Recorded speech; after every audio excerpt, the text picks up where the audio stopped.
I'm your host, Sharryse. I interview people making a difference in their communities within their creative spaces.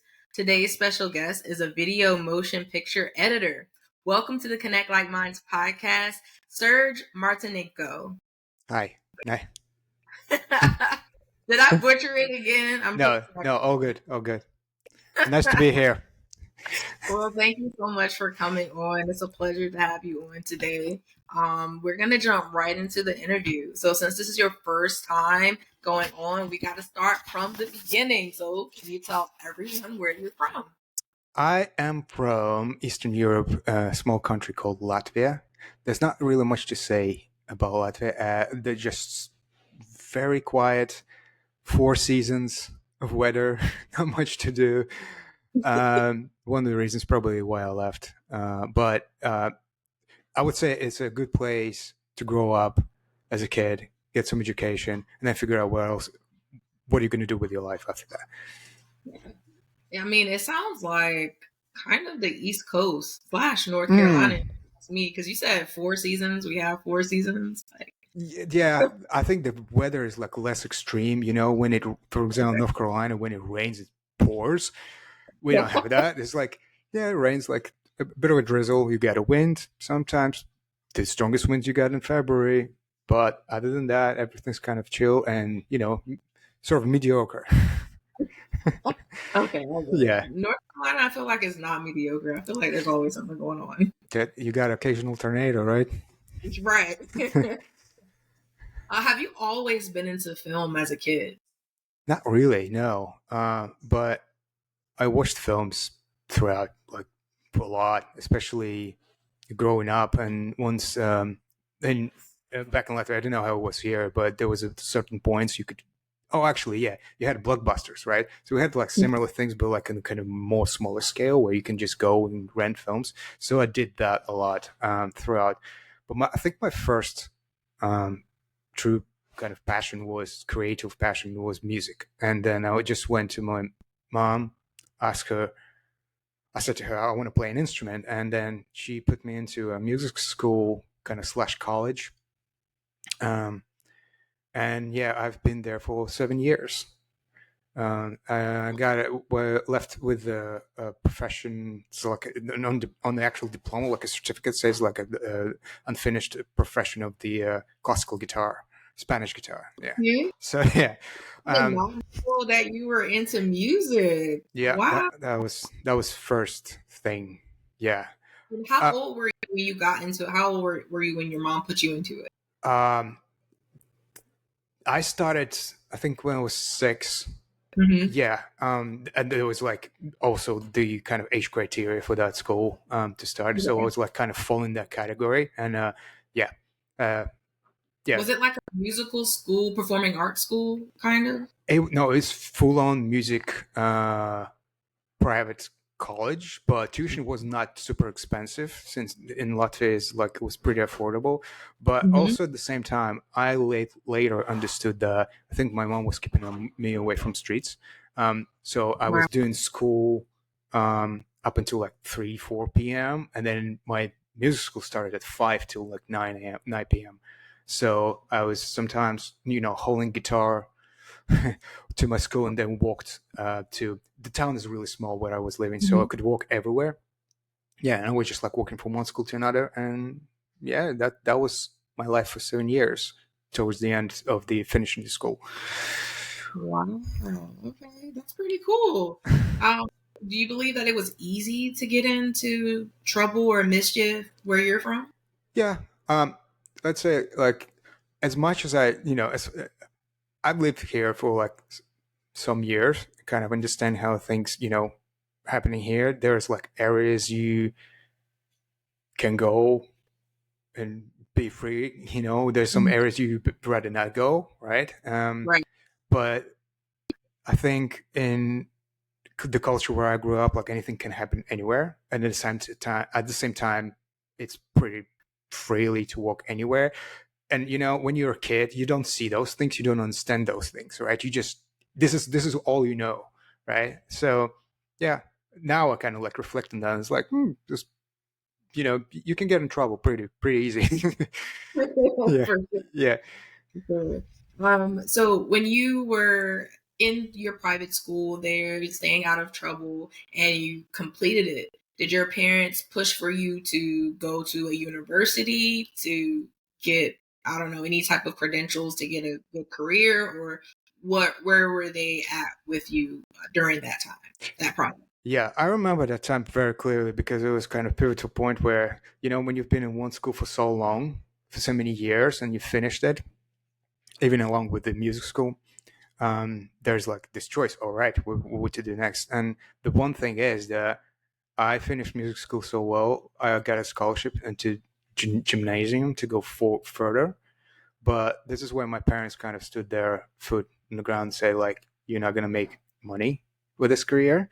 Mhm. And I listened to them, and I went to put my papers in all different other institutions for the professions I was not interested to do. Ended up going at one. I went to study in like a general IT science. I dropped out before I went. I dropped out of like I think logistics and management and all that stuff because that's what they were telling me. You either need to do management or some kind of office jobs and stuff like that.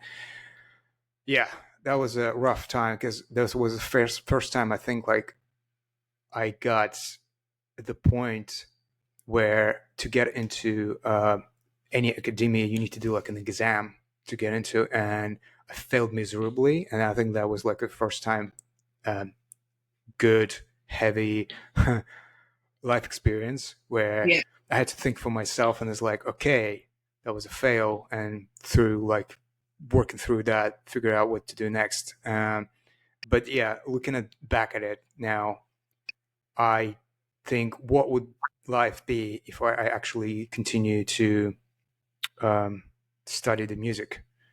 Yeah, and take that scholarship. Yeah, but at the same time, I wouldn't have all the experience I had with my life the way it turned out. So I'm great. I'm happy with that.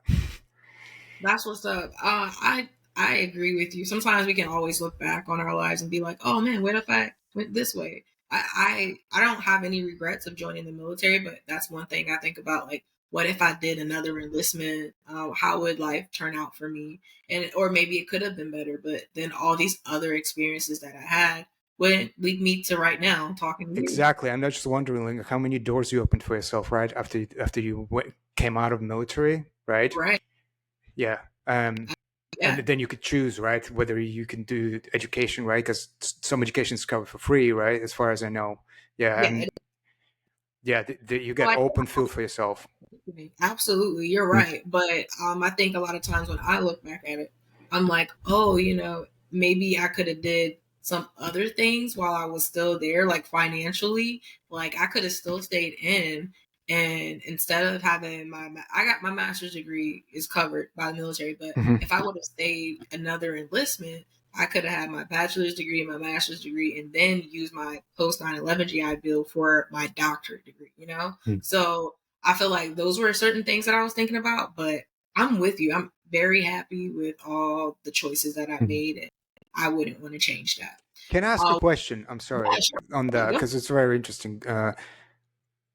You the way your mindset works, right? It's very kind of logical, and you know what you want in your life. But I wonder how many people actually come out of military and not using that situation and kind of wasting away. A lot. I've met a lot of people who didn't use their post 9/11 GI Bill, didn't go to college. And so some of them aren't in good situations. And you wonder like, oh, why didn't they do this? But you don't know what other experiences they've had while they were in the military to cause some type of trauma in their life Mm. for them to not be able to navigate being a civilian sometimes. I think that's like mental health is very important, and I think all of us need to be in some type of therapy at some point in our lives to help us navigate certain traumas that we had in our past. And I believe that people in the military sometimes they go through these different experiences. You don't know what their life was like prior to the military. So when it's like you're out of the military now. You don't have anybody holding your hands telling you what to do, saying, "Oh, this is what time you got to wake up. This is the job you have to do today." And that takes a toll on people sometimes. Yeah, I, And you I, I, I'm sure explain, you probably can do like your own like episode as a guest on this whole thing. oh yeah, for sure, for sure. But we're gonna jump out of that, but Okay, back sorry.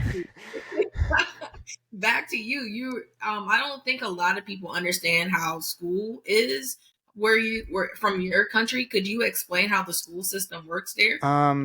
Yes. So point blank, all the schools are for free. That's how it was. I'm not really sure.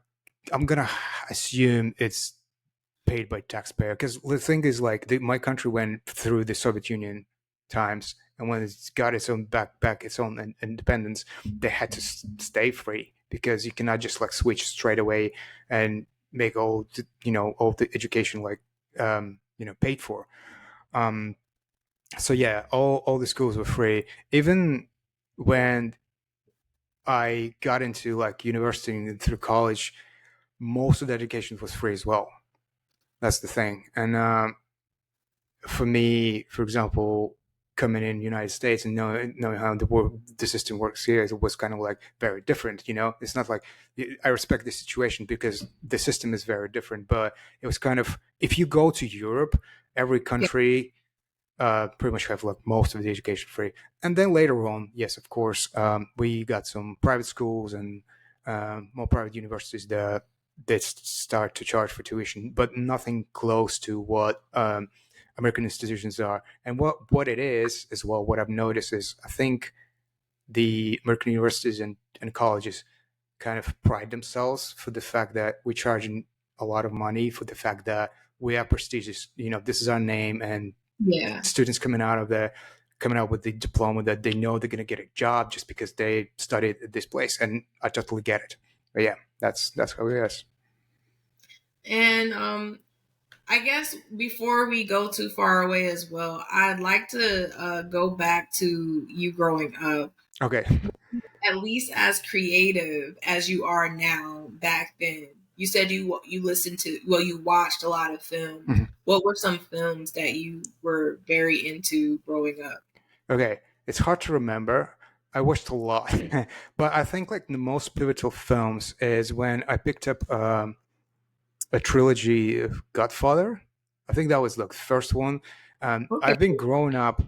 It's kind of backtrack. I've been growing up raised by mom. I didn't have father growing up, and I think again this is like my reflection. My thoughts are right now. It's my reflection. Like later on, what I figure out, what that film taught me is a lot of kind of family values, like kind of standard, like basic family values that I didn't have growing up, and later on I revisited that film and I actually did sink in even deeper where I started my self education of my character.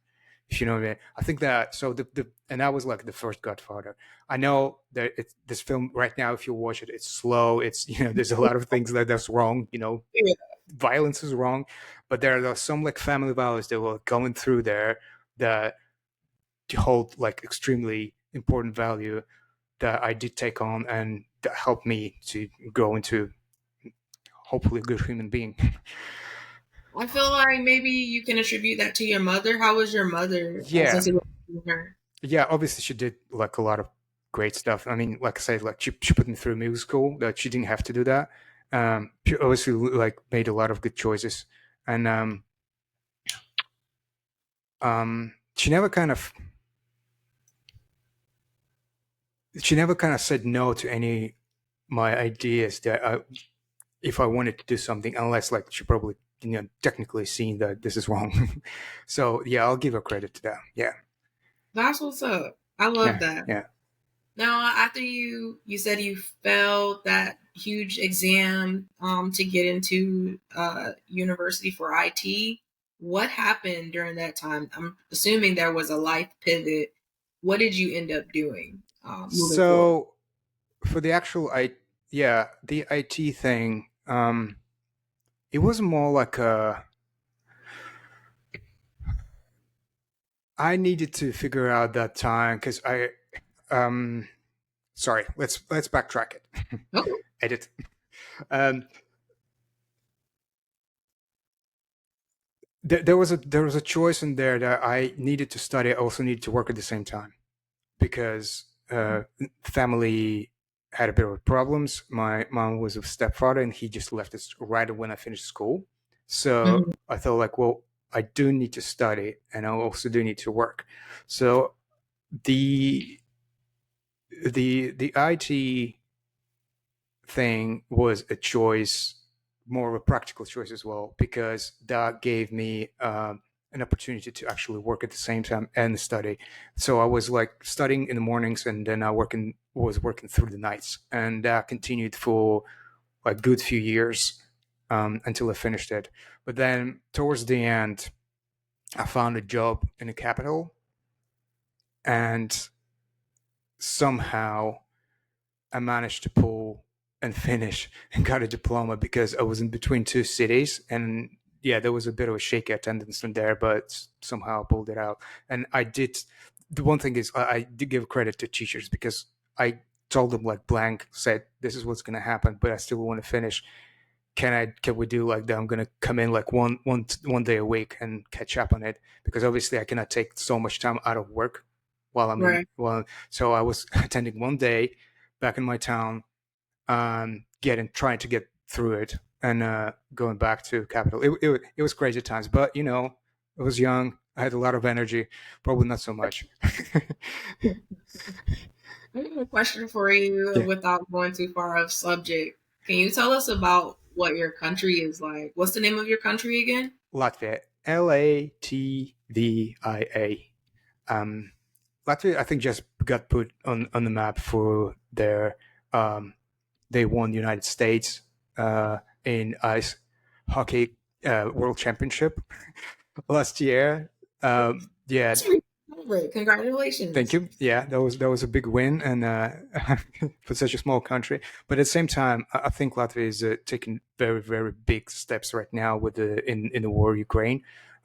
They took from what I've seen, they took a lot of independent reporters as refugees, gave them housing, gave them offices to work and continue their work, because obviously all of them being ousted out of Russia and being chased by the government.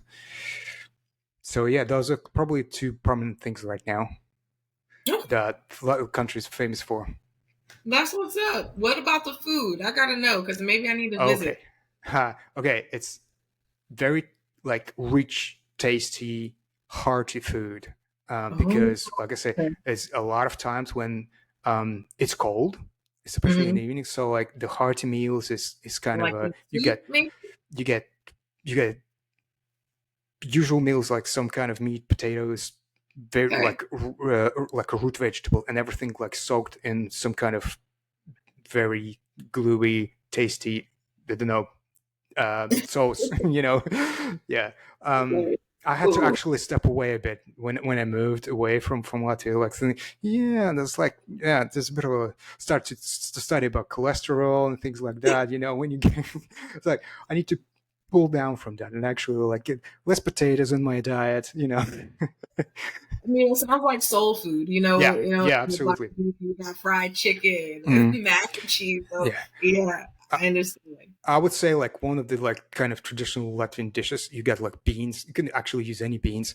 You smoke them with some, I think, like a garlic, like some seasoning, and they come out like really crispy, and they're kind of like a bit of with a bit of grease on top. Like this is kind of like one of the traditional Latvian dishes. Yeah, and we got these cookies that you make for winter time, and they're kind of peppered cookies with like a dark dough. Those are really tasty.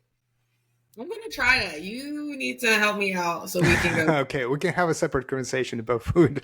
Yeah. All right. So, how did you get into the entertainment industry? Did you go in it from your country, or did you transition into the U.S.? um, let's. Okay, you mean about like film in general? How did you get into the film Okay, industry? so this was again that I did a lot of things that just kind of whenever the opportunity approaches me, I say like either yes or no. And I got married with my partner. She was in Britain when I was in Britain. Like we met there, and then got married, and then we kind of figured out what we're gonna do. We don't want. She doesn't want to. She's British herself, I mean, but she didn't want to stay in Britain. She's like, we were Mhm. living up north in Leeds. It was raining 300 days, in a year, and it's kind of like a Seattle situation because people Okay. tell me like, it rains a lot in there. This is That's pretty why I hear. depressing. Anyway, we looked around where to go, and through a lot of like paperwork and things, we kind of ended up being in Los Angeles. And blank slate. I have not done anything that kind of like, what you've got city, you got tech, you got films, Yeah. you modeling, everything to do with the creative and entertainment industry. And I was like, okay, well, this is blank slate for me. And I start to see a lot of people are actually doing gigs instead of jobs. And Hmm. I see most of it is a creative field. And at the same time, I had a look that um, there's a lot of jobs in creative field. Yeah. What to choose? This is crazy, right? And I had a friend in there. Her name is Ione, and we kind of I spoke to her like she'd been there already for a few years, and she kind of advised me, but why don't you start in front of a screen, right? At that time, I had pretty good physique, and she said, why don't you start modeling, maybe acting, and from there, that was my first steps in the industry. Maybe if you can officially say that, and it took me a few years um, to actually get to the point where I became I stopped at the stop like where okay I'm going to be an editor, but I I had to I had to choose a lot of different jobs, you know, whether it's modeling, whether it's acting, whether it's on set being a PA, like personal assistant, or running Mhm. something, holding something, doing joining different groups with actors shooting their own films. Sometimes you just share like, okay, I'm gonna hold the boom mic and things like that. At the same time, with that small big production, kind of learning and seeing how things are working out. There is that point like after a few years you gotta put yourself to the position, okay, you gotta really choose something because this is crazy. Like there have to be some kind of path, and few things come together, Hmm. um, where through modeling, I've met one of the artists, and we kind of start to work more and more together. For her, it was her name is Sharon, Sharon Licata. She is well known for her pastel drawings, Hmm. paintings, and it's really really good. Like because she spends a lot of hours in like very detailed drawings, like either people, birds, or different situations. And anyway, I started to work with her, and then we got to the point of a kind of friendship, where she introduced me to her husband. And her husband was one of the top editors in Hollywood. Um, Hmm. his name was John Axelrod, and then we kind of sat down to have, I don't remember, it was like lunch or dinner, and then Sharon said like, "Hey, Serge actually added a couple of things too, and." John was really nice. She was really open, even at his level, very, very humble human being. And Hmm. then, as I found out the next day, she showed one of my things that I edited with Actors Group, which is like wasn't even serious, right? Yeah. And then John just said like, you should pursue that. It's just like just dead Uh, on. And like I look at Sharon, she said like, well, if he said you should do it, and that's how it's kind of started. And then I went home and I say like, maybe I think that's what I'm doing. So and yeah, so this big film this big film guy is like, he was able to give you a chance, so to in speak. a sense, like he just like put me on that path. Like, Hmm. and obviously I respect Sharon for and she says like, yeah, she obviously knows her husband, and then Right. she says like, yeah, if yeah, I have to just take it as it is and take that opportunity or just miss that. Okay. All right, this next segment is called Digging Deeper, and I'll be just asking you thought provoking questions about your career and about your personal life, but not too much on the personal life. Okay. So, you already told us how you got to LA, but um, I guess doing all these different jobs brought you to becoming an editor in the film space. So, can you explain what a video and motion picture editor does and break it down Barney style for people who aren't in the space so they don't actually know what you do. Okay. Well, let's take. There's a lot of like different media that we know, right? There's the films, there's TV series, there's people who, like Mr. Beast shoots videos for his own thing, like the games, the reality TV that you can see on TV. Um, they all kind of like fall in the same structure, right? So there's a three three stages: is pre-production, the production, and the post-production, right? And Gotcha. pre-production, people come in, whether they have a script for what they're going to shoot, put some ideas together. They get round tables with actors. Um, they discuss, like, come up with some kind of ideas how they're going to shoot this whole thing. In a production, in the next stage, that's when they should all think together. The cameras, the stage, the actors, Right. all the action, whatever they can produce. And then the post production is where it's been given away to the team to put all these things together. So one of the first people who comes in is the editor. It's my job to take all the footage that's been shot, all the videos, and all the audio, all the sound files, and put it in a cohesive story. There's a lot of technicals and there's a lot of creative input, and that's what I like about it. And that's pretty much my primary job. Okay. Now you saying that it's creative. In what aspects is it creative for someone who wants to get a visual picture of this? Are you editing how the story is shown to someone who's looking at it in the theater? Are you editing it for a trailer, like a commercial? Um, how is it created in your own words? Okay, again, different situation have different approach, right? So like Right. if you take, for example, a scene from a film, creativeness comes into effect of, I pretty much have a hand on rewriting the story and the speed of it as I want to. Depending on what kind of footage I shoot, I see what technical in between. If the technical part is covered well, then I can set my own pace of how the story goes, whether it's fast or slower. Do we need a bit more dramatic and stuff like that? And it's all with the timing and poses. Mhm. Certain ways of how the actors react. Playing their reactions. That's what sometimes you get a lot of takes when they need to get certain reactions out. So I'm in control of all of that for the editor's cut, and that's the creative part of it, and it's really cool to be kind of putting this kind of story together and feel of like for that scene. If we're talking trailer, for example, that's another example.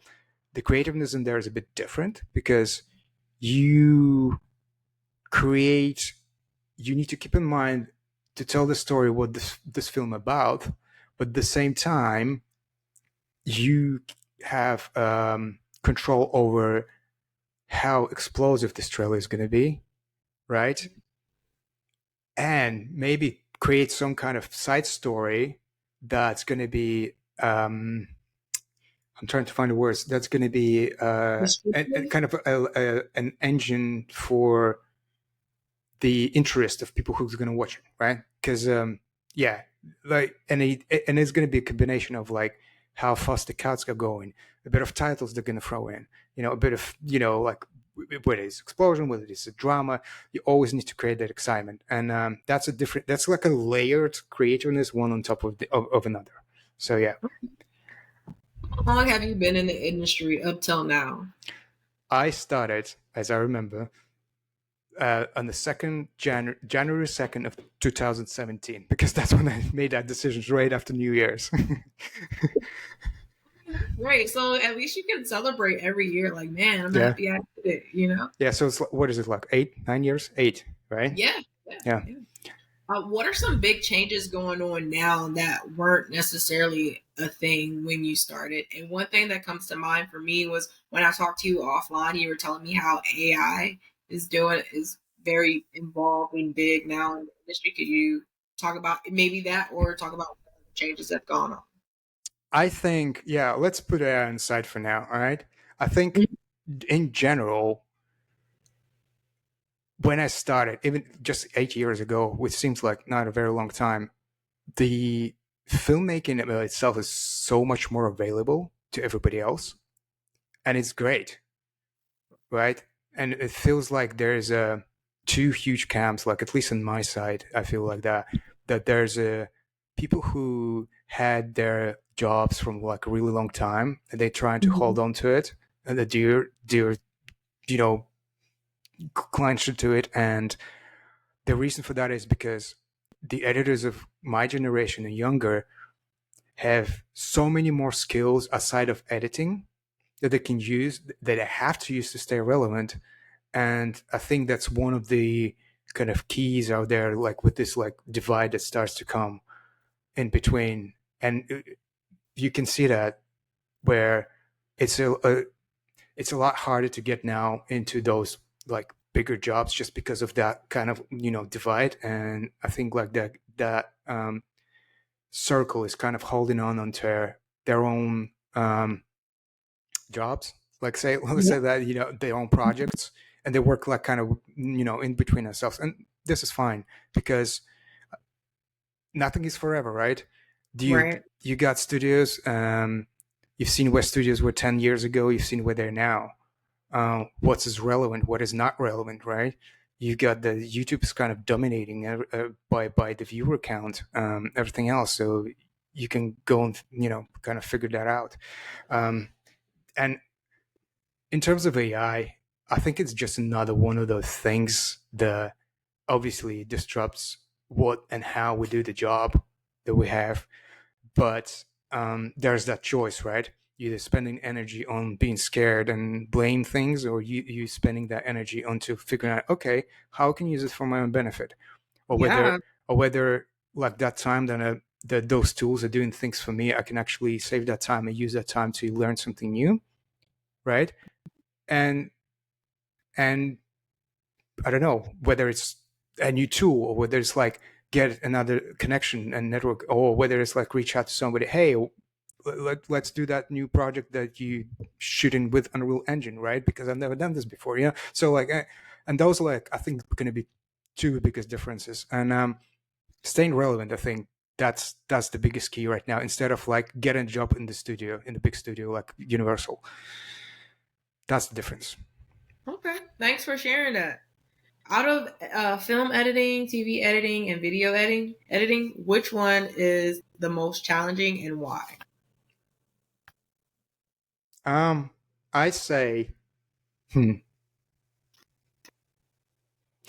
I think there's a different layers for each one you say, Okay. because every time I get on the project, I get the drive of footage like through the cloud, whichever way is going to come through.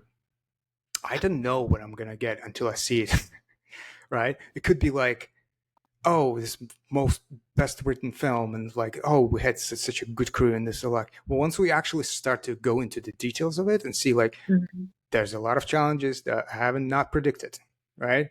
And Yeah. it's hard to judge on and in between the genres because every single thing there's going to be something to sort out. So I'm not sure if it answers your question. I th- No, it does. I yeah, mean, there's not necessarily it's hard. It's just uh you just don't know what you're gonna get. So no, yeah, I think yeah, and that's where it's kind of standing. And I think like that's what I like as well. Once you finish the job and you go into the next job, you don't know what you're gonna get. Once you know you're gonna get, oh, get great, I'm excited about it. But then yeah, the next level of excitement is more kind of the challenge you're getting because it's interesting, right? It's not like right. mundane, it's not like routine. And I'm not don't want to say anything like there's a lot of people who like routine jobs, and that's great as well, right? If that's what you like. Mhm. But I like something new, something that have to be something new happening, that's going to challenge the skills and even the things that I've done many times, the way I cut the films, there can be a different way to do that just because of the way the project's been put together. Some other people created that footage that I'm getting, and I'm passing it over to somebody else. That it's in my own form. Right. I like that. It kind of reminds me of like iron sharpening iron. Like, Mm, you get to hone in on your skills every time and make yourself better with a new project every yeah, time. It's not like yeah, you're doing the same exact thing. So I yeah. like that. What's some advice that you wish someone would have given you back when you first started out that you know now? Um,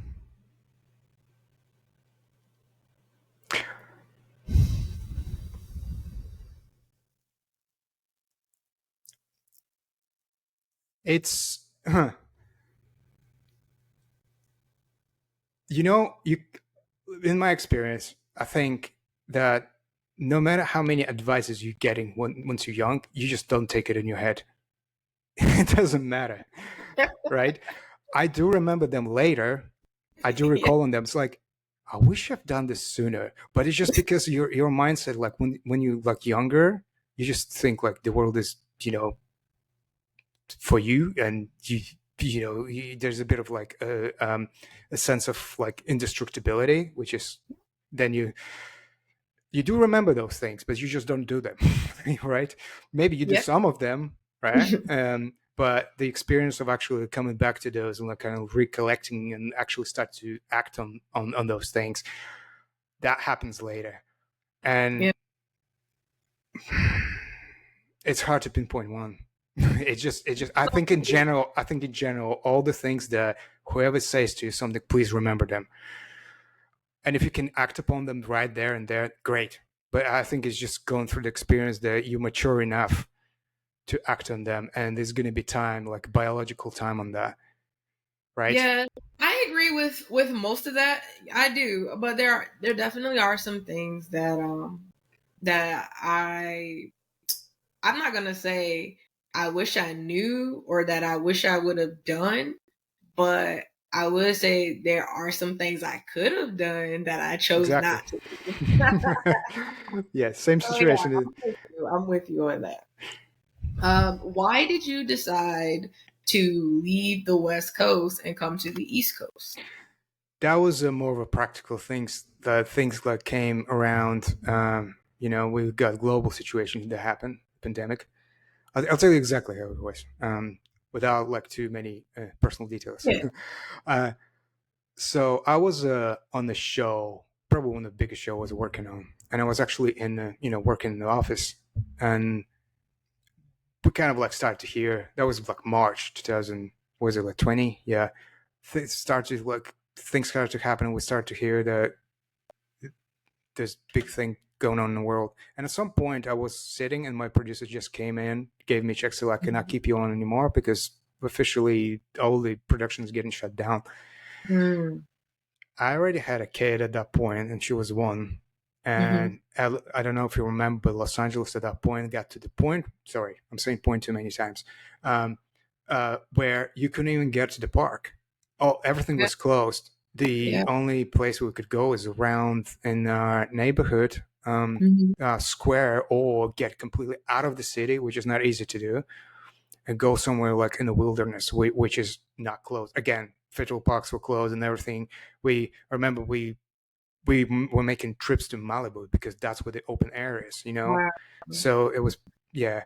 Um, and we did this for like a few weeks. And with the child of 1 year old, everyone's kind of climbing the walls at that Yeah. point. Yeah, we have relatives in North Carolina, and they kind of say, "Look, why don't you come over?" Nobody knew how long this is gonna go as well. Yeah. You know, we rented a car, came over, stayed around for like a long year before we made decision that I guess that's it. The quality of Yeah. life, and the quality of life as well here is way higher. It's still like, especially raising the children. LA is good for work, really good for work. You want to become Hmm. somebody, you want a career, you go there. But because already at that point I created a network, of Mm-hmm. people I worked with, and I could communicate and start to do things remotely. That was the only Mm-hmm. reason I said like, okay, we're gonna settle down. But with the fact that I'm pretty much 20 minutes away from the airport, and if I need to go back or anywhere else, I can do that because definitely the if you say as industry as a whole in the United States, it's not here, not where I am. So yeah. Okay. Before we move on, can you name some of the projects that you worked on? Are you allowed to do? You're allowed to do that, right? Yeah, yeah. Well, whatever's been released. There's one of the things I went back for actually to it. There's a film called Blackout with Josh Duhamel. It's on Netflix. It's been done a Mm-hmm. couple of years ago. Whoever loves action, you can go for it. There's another one called this is like a sci-fi drama kind of action series called Nova Vita. It's been on Amazon, and I think they moved it to Freeway. Okay. There's one season. I think they're shooting second season now. Um, those are both kind of jumps into my head. Oh, just recently been released film called it's a romantic comedy, kind of dramedy Mhm. actually, Okay. called Infidelity, and it's on Apple TV.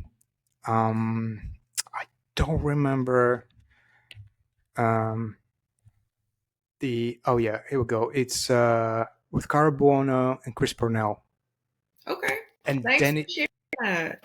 yeah. So yeah, I think it's on Apple TV. I feel like, well, I saw Blackout, but I haven't seen any of those other films. But I'm Hmm. gonna check them out now. I will check them out. How is the East Coast treating you so far since you've been here and you've been able to continue to do what you do and raise your family? Yeah, when you say like Southern hospitality, and they've been saying that to me, like now I don't know what that is. it's it's nice. I think like I said, mentioned the area I'm living in is Raleigh, right, and kind of out of the city in a small area.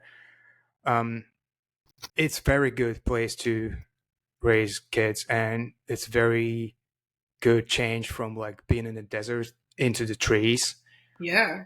and just even driving the roads, like from getting my kids to school and back, like just passing these like derelict houses that look like a haunted house that would be in the movies.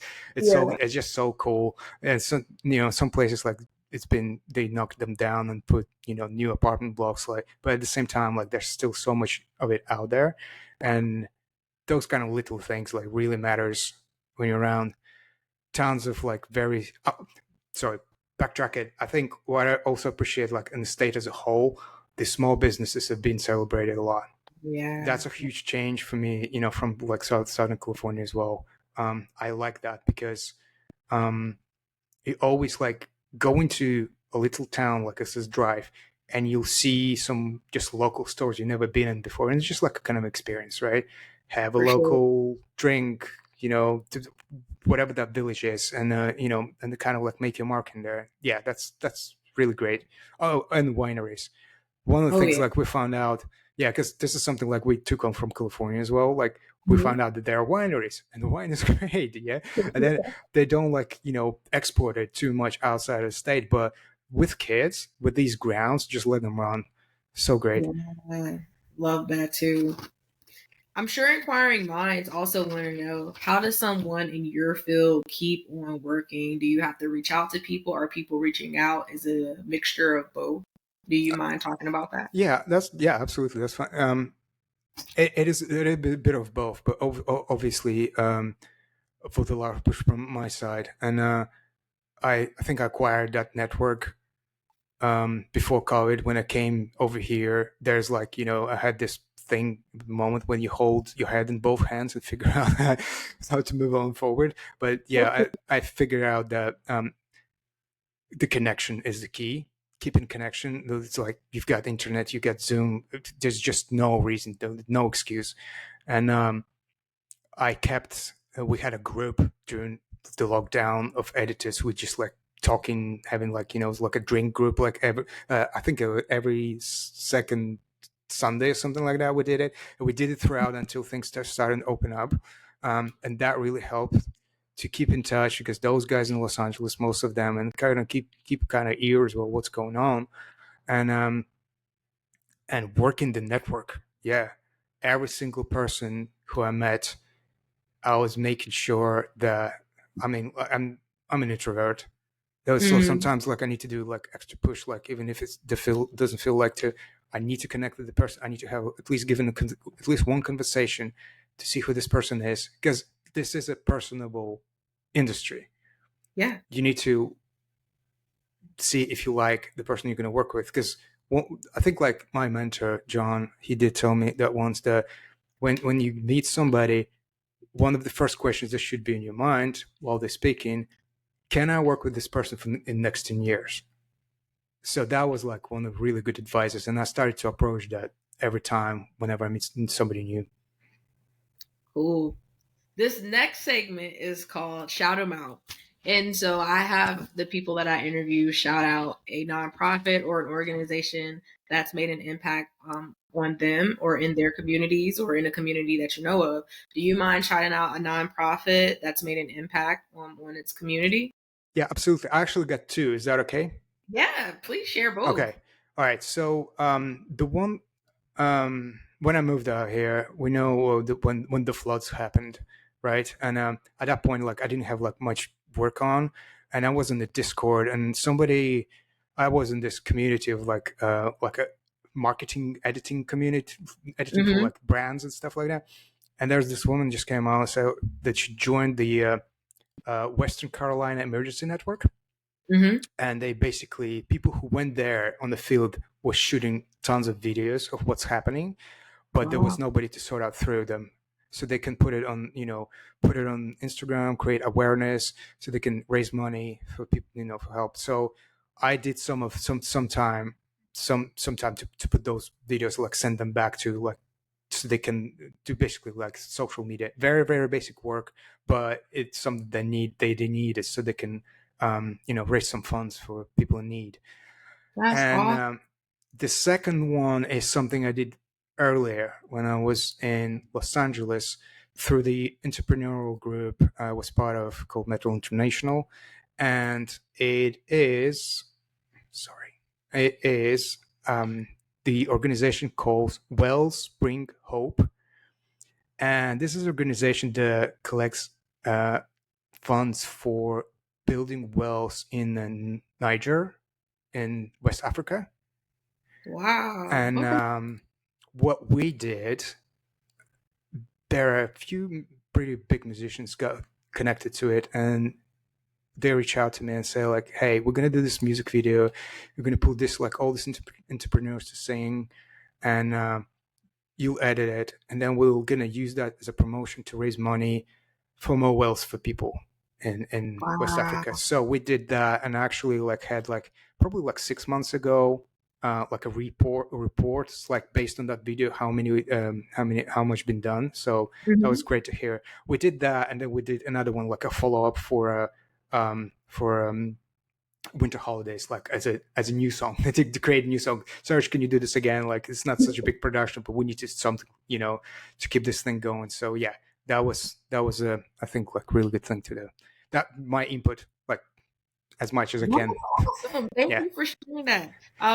Could you share? Oh, sorry. Could you tell us where people can go to either donate to Western North Carolina to that Yeah. So organization or look up Western what you were telling us about?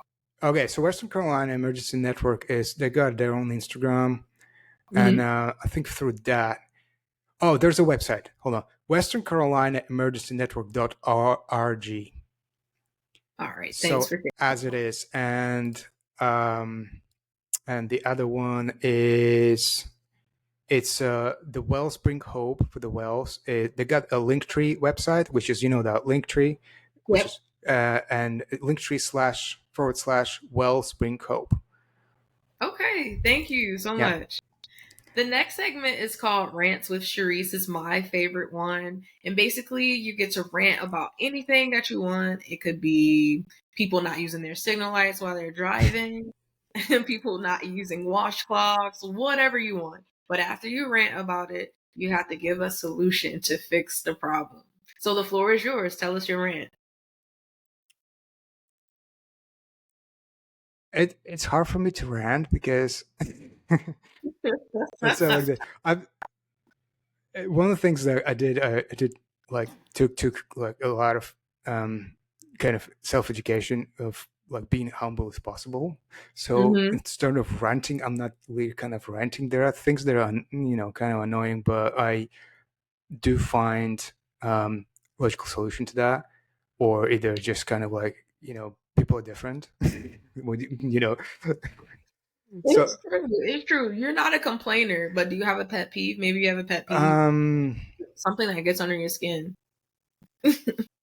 it's not my skin. Like, what's actual the basic actual things that everyone can probably relate to is, I think, on the road.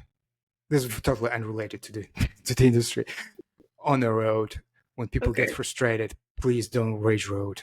This is so bad, and That's it's true. just there's no need. You don't want a sentence. Nobody needs no. Like you don't know what people are going through. If you think they drive too slow, okay, you don't know who's you don't see who's at the wheel. There could be a reason for that, right? Everyone gonna have their own reason, have their own story, and if you think it like from like much bigger perspective, that probably hopefully create humbleness in yourself, and it's like no matter how, I know you might be late or whatever that is, we all different, we all got our own reasons, and try to stick to that. Still a good rant. Thanks for Yeah. sharing that. Do you mind sharing any upcoming projects that you're working on? Actually, it's interesting, not many. There are a bunch of things that happen and they're pretty big, and I'm gonna try not to keep not to say, but there's something I'm kind of really excited about, and it's gonna be my friend Sean. He got banned, the quarantined, and he actually is recording in Nashville right now in a huge studio. His Nice. first ever well recorded album with one of the big producers, and he is actually a vet.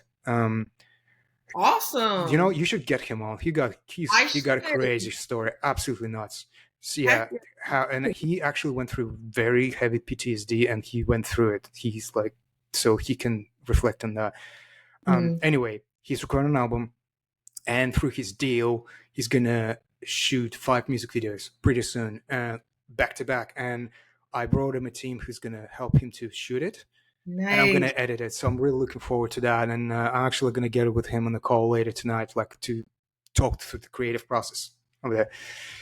So yeah. Awesome. Well, I can't wait to see that. That's going to be great. And what type of music does he do? Does he do So country? this is rock, like solid rock, kind of grunge sort of situation. Yeah. Nice. So Nice. some music that's been kind of went away for some time, obviously because it's like Mhm. very dominant in the 90s. But he's bringing it in with a bit of a kind of a modern flavor. So I'm Nice. really looking forward to that. All right. That's what's up. Before you go, can you please share your social media with our listeners so they can follow you and follow your work? Yeah. So probably the best case for to see my work is Instagram, because that's where I'm kind of posting most of my work, and it's Serge underscore Martinenko. As simple as that. Awesome. Well, it was a pleasure having you on today. Thank you so much. I Thank you so appreciate much. Thank you so much for having me. Thank you. That was great. it. Pleasure. And thank you for listening to Connect Like Minds.